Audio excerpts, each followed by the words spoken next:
Bit of a random one for a Saturday afternoon. Just went and delivered some big blue drums, and I wanted to talk about D-maxes. So this is my 2015 ISUZU D-max.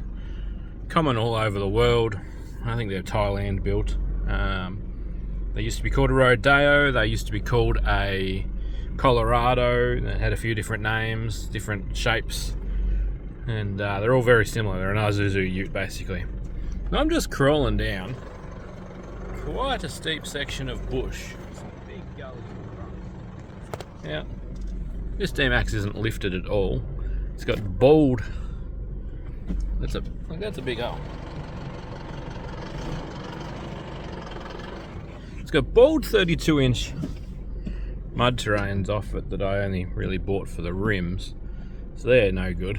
And we just drove straight up this. Now it never looks as good on camera, I understand that. That's why certain four-wheel drive channels scream and yell and carry on to get you excited. But this greasy clay mess, I just drove straight up. Obviously I had to use low range. I'm in low range 1 now. This is 5-speed manual. You see the full low there, which turns off your traction and your skid control. But it just literally just walking down here.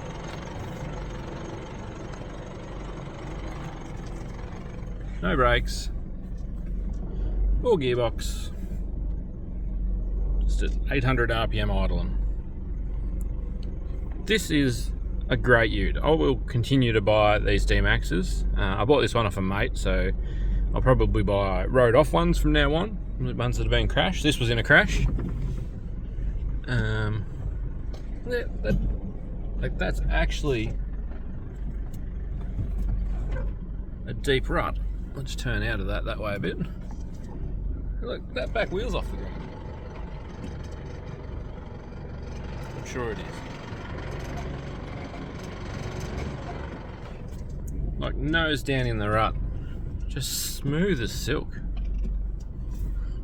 So easy to control. Now, it just kind of started as doing a bit of drifting on some dirt roads out in the bush after doing a delivery. But go that way. Because the back tyres on this thing are done, I decided we would we'd rip them off and throw some KM3 33s on if they'll fit. If you actually need to get over the thing, the throttle response is just like right there, ready to go. See if she'll stay there. Get out for a look. Show you the outside. It's pretty boring just watching the steering wheel. So they are sail run Terramax mud terrains. They're terrible. This gets you a bit of a... There you go! Wheels off the ground. So, like... I know you never get a real impression of a hill, but, like, it's slippery.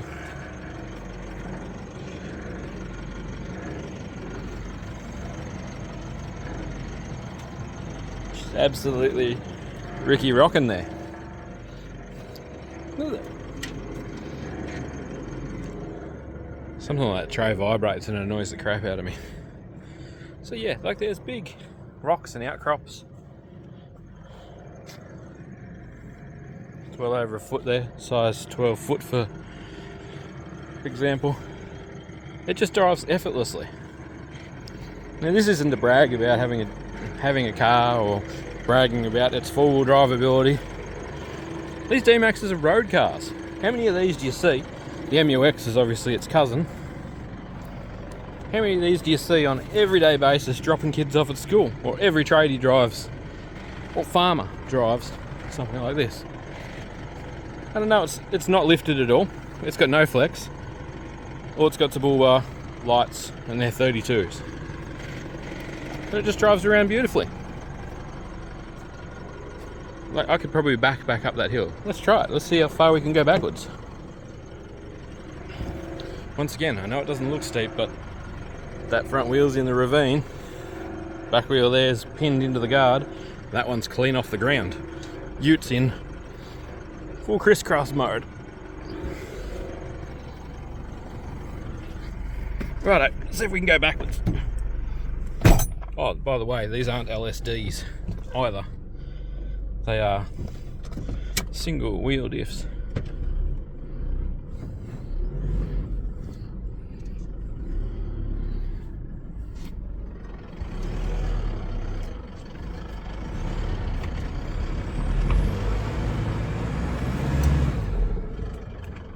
Run into that rock on that side. Yeah, we need to get it to pop up the rock.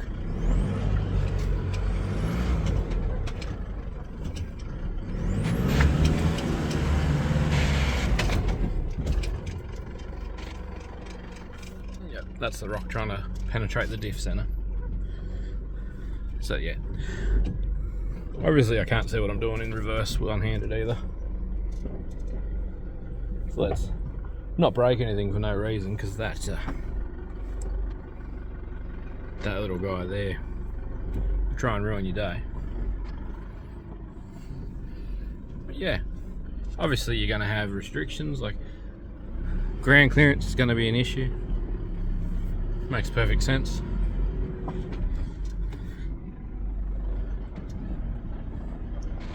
Obviously disgusting ruts like that are going to hang you out to dry.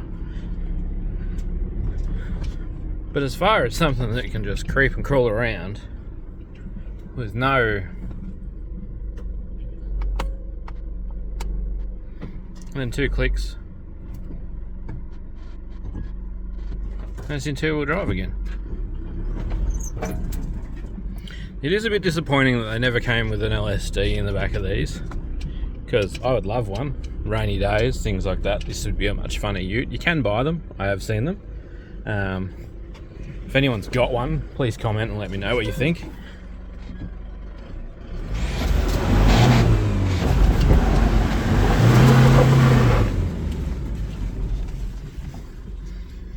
But as for just something that's cheap to drive, you pick these up. This one's got high Ks, so it's a bit cheaper.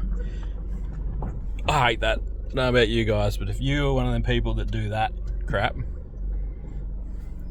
you deserve shooting. I know tyres are expensive to get rid of, but the cheapest place to get rid of tyres is the actual tyre places. Go in there, drop a couple off when you drop off some wheels or when you get wheels changed. It's not that big of a deal. The burnt out cars, they're less of a thing because they've actually got some value. Like, drop them off at the scrapyard. All you got to do is come out here with your mate's trailer and take them away. But the rubbish and the bloody tyres, do you know where my rubbish goes? It either goes on the passenger seat or the passenger side floor. Then when I get home, I throw it in the bin. Or when I get to a job site, I throw it in the bin. It's real not difficult. So this is an example of where an LSD would just be absolute perfect.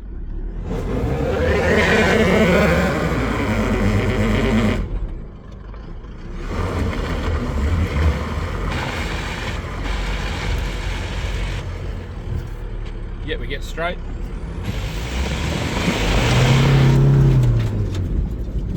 And it'll happily spin 2 wheels. Look, I know this is probably not the most interesting video, but I just wanted to say that, like, if you're shopping for a second-hand car, like a second-hand 4-wheel drive, and you've had the thought, like, oh, what about D-max? You know, like this beeps at you because it's not in 4-wheel drive low yet. Let's just drive into that slosh there and see what happens.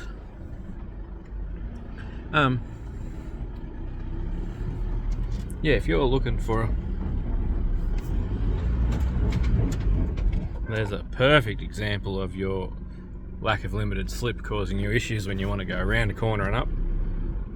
I don't know. That's literally just all push up from a log forwarder or something like that. We're not going to risk that because I'll stay here if that happens.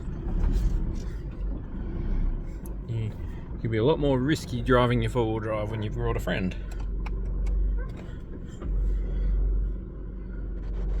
So some people don't like the push to change four-wheel drive system. I understand they do fail from time to time.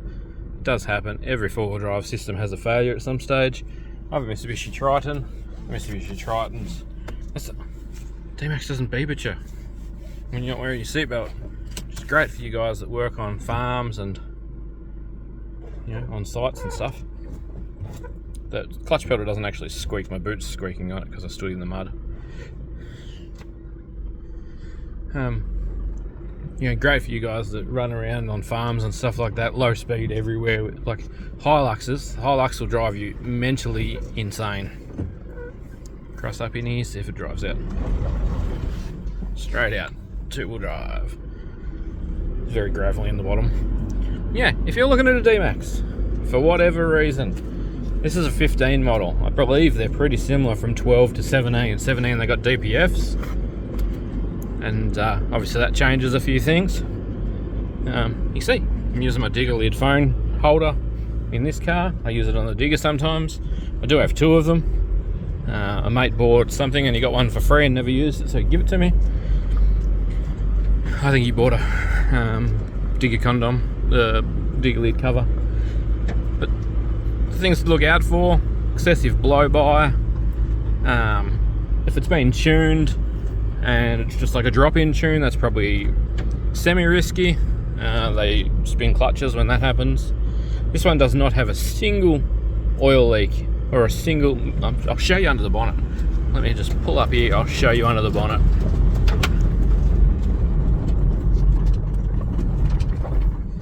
Even hard braking on terrible ground.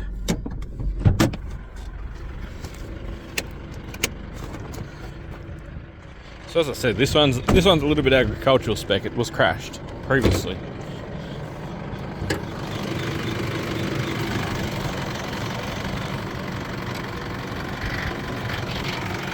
So I bought it off a mate of mine. It was crashed. It went through a fence and stuff. Did the window, did the bonnet. But he put it together quick because he wanted a ute. I wanted a ute quick because I crashed my blue one. So it's a little bit agricultural spec. I understand. But look at how clean it is.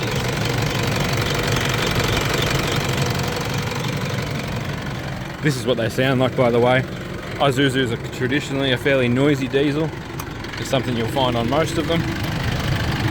Big variable vane geometry turbo setup in them. A lot of people hardline these pipes. These are your boost pipes. A lot of people get them hardlined from the turbo to the intercooler. They run an awesome intercooler turbo setup. I had the scan tool on this the other day towing, and it was getting like 26 degrees cold air intake temps on the intercooler. It's down in there. They're great to tow with. They're better than the Navaras and things like that. They're probably a little bit lower spec than the Navaras, but like, look at how clean it is.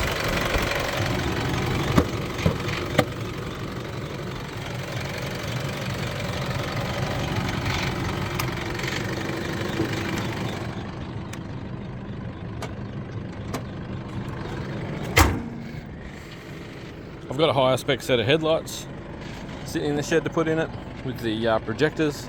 Tidy it up a little bit, make it look neater. Tidy up the wiring for the driving lights because you can see it all.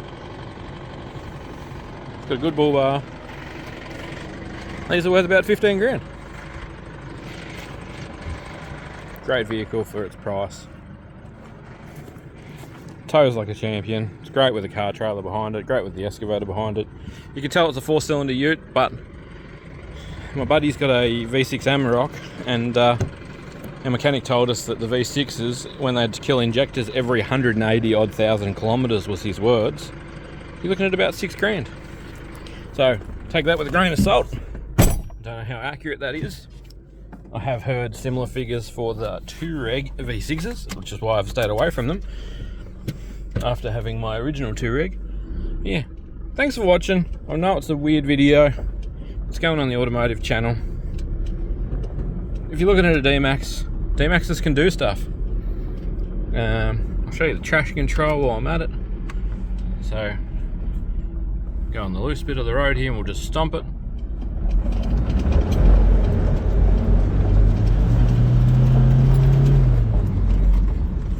It absolutely reduces the skid. like beautifully reduces the skid, nice and safe. Big black cockatoos. Means rain's coming again, doesn't it? Look at them. Thanks for watching. You can't do this kind of thing in the middle of town. It's cool to be able to come out here and shoot a video and show you what a car can do. I'm gonna make a playlist of like secondhand car reviews, just for those people that are interested. That's a good video idea, guys. I'm gonna give you pros and cons of all the cars I've got and all my mates' cars until we run out of cars, and then we'll go start borrowing them off other people. If you like that idea, let me know, because secondhand cars are one of them things that people like myself will always buy a secondhand car. I'm not willing to take the depreciation hit on a new vehicle. EV will be the only example that I'll actually take that hit, but I would have that for more than 10 years. So it'd be a long-term depreciation buy. Otherwise, thanks for watching, if you have been. If you got this far and you like video ideas of secondhand car reviews, let me know. And thanks for watching. Catch us on the next one.